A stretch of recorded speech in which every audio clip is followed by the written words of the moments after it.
Këtë javë isha në Izrael, i ftuar deri në seancën plenare të parlamentit të Izraelit, Knesetit, një nder që bëhet rrallë dhe që mbart një peshë të jashtëzakonshme politike dhe historike në këndvështrimin e ligjvënësve të atij vendi. Në Jeruzalem ishte Shqipëria që vendos në pjedestalin e një respekti të jashtëzakonshëm dhe për te emocionit madh personal, akoma edhe më i fortë ishte një emocion kombëtar. Sepse ajo ftesë ishte një vlerësim i madh për Shqipërinë, për historinë e saj, për mënyrën se si gjyshrit tan ditën sillen kur historia vuri në provë njerëzimin dhe për natyrisht atë që Shqipëria është sot në arenën ndërkombëtare. Fjala ime në Kneset ishte fjala e një populli, në fakt, që nuk dorëzoi askënd dikur dhe që sot nga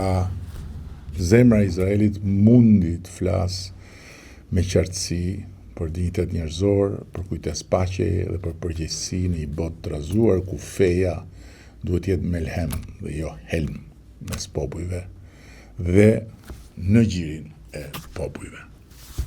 Nga ana tjetër në Izrael ne hodhëm edhe një hap konkret drejt së ardhmes me themelimin e dhomës tregtisë shqiptaro-izraelite, një instrument i ri bashkëpunimi që hap rrugë të reja për të ardhmen e përbashkët. Kjo vizitë në thellësinë e vet kishte një përmbajtje të atill që i shërben jo vetëm arsyeve pse u bë, por i shërben edhe të nesërmes si një gur themeli për të ecur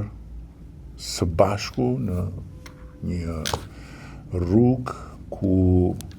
ka plot arsye, të paktën për ne nga ana jonë, që t'i referohemi Izraelit si një vend me një zhvillim të jashtëzakonshëm, si një vend me ekspertizë të jashtëzakonshme, si një vend me realitete të jashtëzakonshme në fushën e teknologjisë, në fushën e bujqësisë, në fushën e sigurisë, pa diskutim, dhe për gjitha këto arsye unë jam vërtet krenar për atë që u bë në javën që lëm pas.